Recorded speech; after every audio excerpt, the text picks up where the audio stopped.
Ruben Amoriim has been talking about a certain Marcus Rashford, and we realised we haven't done this chat in a while. So let's talk about Marcus Rashford. What is going on? Do you think is officially over at United? It feels that way, doesn't it? It's a weird one because he is United through and through, but for whatever reason, maybe Ineos, maybe Amorim, maybe Rashford doesn't get on with various managers, but it looks like his time at United is over. And it's an interesting one because United lack goal scorers at the moment, and Marcus Rashford is someone who can shoot.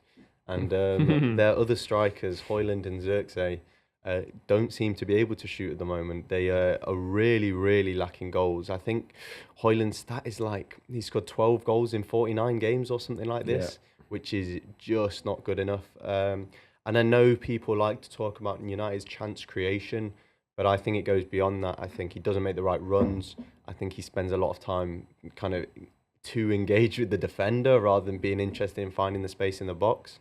And they tried to replace him with Xerxes for 40 million, and 6 months later they look like they're going to need another striker. So I think it's weird that Rashford is not getting a look in at all. So it seems like not a footballing issue.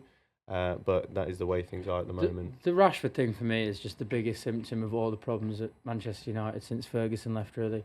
He's a red through and through, born in Manchester, has had some unbelievable goal-scoring seasons, has played at very high level for Manchester United and for England. And the fact that this has all happened in the way that it's happened, we're now 3 days out of the transfer window, he might not get a club, so he's going to be sat in the reserves. It's clear that he's not going to play for Amorim again.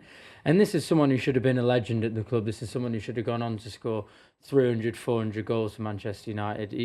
He was born and bred at that club. And the fact that it hasn't worked out just shows everything that is wrong with Manchester United. The man management from the vast majority of managers who've come through the door since Ferguson left has been terrible. There have been problems there. The ownership model was terrible under the Glazers. It seems even worse under Ineos now. I don't understand how Marcus Rashford is being allowed to be pushed out of the door without no intention of him playing. The player obviously has responsibility himself. He probably hasn't conducted himself particularly well with certain managers. But the fact that this has happened to a player of his ilk, because you talk about football clubs, you talk about Arsenal, you talk about Saka, you talk about City, you talk about Foden, you talk about Manchester United, you talk about Marcus Rashford. He's been frozen out. You've got a manager saying he'd rather play his 65-year-old pals than him. And now he's going to be leaving the football club all rotten in the reserves. It's just ridiculous. Do you think, and I completely hear you, that Manchester United over the years have been poorly run, and that's landed them in this position where a player that maybe should have gone on to be a legend is now getting booted out? But the flip side of this could be that Amorim has said himself that Rashford doesn't conduct himself very well, and this is all words for Amorim, not my opinion, or that in training he's not at the level, and so therefore this goalkeeping coach that he referred to could potentially play. Do you think that this has got to a point where actually maybe it's just the right thing for Rashford to not be at Manchester United anymore? It seems that way because, as we say, we can blame several managers for man management problems, but at one point, is it the man that's not being managed himself? Where there's a player, who clearly doesn't suit the environment. Something is going wrong. They can keep getting managers through the door, but none of them are getting on with him. And you look at it at some point and think, is that a player? So it will be really interesting to see where he goes, because I don't think he stays in the Prem. And at the moment, his England career almost looks done. So will he be able to revive his England career by going to Serie A? And who is willing to pay his wages? Yeah, I think that's the other thing that's quite telling. We're right near the end of the transfer window at the time of recording. I think there's 2.5 days left maybe. And no one's actually put in a bid or anything. It's a wage issue, though, isn't it? I think it's a wage issue. I think Marcus Rashford's paid too much at Man United.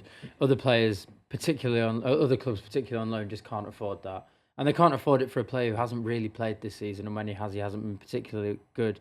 I don't think your point's quite right, though, because there have been a few seasons, particularly I think it was under Mourinho, Rashford scored like 35 goals in all competitions. One Ten Hag season as well. And one Ten Hag season as well. So it's not the case that he's always been a problem with all managers. I do think, on the flip side, it's quite good for Amorim to be making this kind of move. I know we mentioned it when Maresca came into Chelsea, didn't we? He came in and he said, I've got a 16-man squad, not 42. He told Sterling to get out the door. And I think Manchester United, I said it last week about the players. I don't think a lot of the players are there for the right reasons. I think a lot of the players are there for the paycheck. They don't play for the shirt.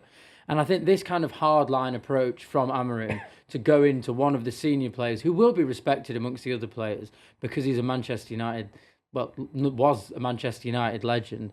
So I think it's quite brave what Amorim's doing, and it could work out in the long run. It could be one of those, I'm stamping my authority. This is a player who is loved by everyone else in the dressing room, but he's not putting in the effort. Get out the door. So it could work. It's a little bit like, a shame. to bring it to an Arsenal context, it's a little bit like Aubameyang at the time, who was our highest paid player on 350 grand a week. And Aubameyang's performances were better at the time, but you could tell that Arteta wasn't delighted with the way he was operating himself. So when he was late for the North London derby, was stripped of captaincy and then kind of pushed out of the door. And I think Rashford, could he be the equivalent of Aubameyang in kickstarting Amorim's career? I think the whole club almost needs humbling and kind of resetting to go again, because they've been in this cycle, as you say, Kim, where it's just clearly not working. Everyone just accepts that they're bad. No one's expecting them to get in the Europa League. No one's expecting them even to get in the Conference League. For a club of Man U's stature, that is embarrassing, you would say. I think it's really interesting when you were both talking about that. I was thinking, this is basically what Ten Hag did with Ronaldo and Sancho, and look how it ended for him. But this one, I think, is slightly different. I don't think there's many Manchester United fans that actually want to keep Rashford. Whereas I think with Sancho, there's still sympathy because they hadn't seen him. And with Ronaldo, there's always sympathy because he's Ronaldo. Yeah. Whereas with Rashford, I think a lot of fans have got to a point where they're going... It's also not an easy thing to do. Yeah, of course. And he's a big name. And considering the PR that's around Marcus Rashford, he's generally, as football fans, we think of him quite positively. Whereas Ronaldo, people are quite split, obviously. I do think that issue does trickle down then once Rashford goes. Your central strikers, you're now down to Xerxes and Højlund. Let's quickly talk about that. As you mentioned, Højlund's, I think the stat is he hasn't scored in 40 plus of his Premier League appearances. It's something along those lines. I'll have to give that a Google after and double check. But it is it's a pretty bad stat. 120 million between the two of them. Yes. 120 million and what return? So what do you do? You have to go to the market. You just have to go to the market. I don't think there's any point in doing anything in January. Manchester United are 13th in the table. They're not going to get into Europe. They're going to have many more games throughout the rest of the season where they'll play very pathetic football and they'll lose to teams that they shouldn't lose to. And that will happen. They're obviously not going to go down. They're going to finish somewhere between 14th and 9th. We know that's going to happen. So it doesn't really matter whether you go to the market now. I think Manchester United, if they want to get back to where they want to be, they have all of this money coming in, supposedly. They have all of this money to spend. So just spend it in summer. Just be ruthless. Højlund hasn't worked out. A really weird signing anyway. To spend £72 million on a player with that goal record from 2 seasons of football is a bit insane. I think the Xerxes signing, I thought it was going to be good. I thought he looked fantastic for Bologna. It's not working. I wouldn't get rid of him, though. But I think you're a club the size of Manchester United. You've got loads of money.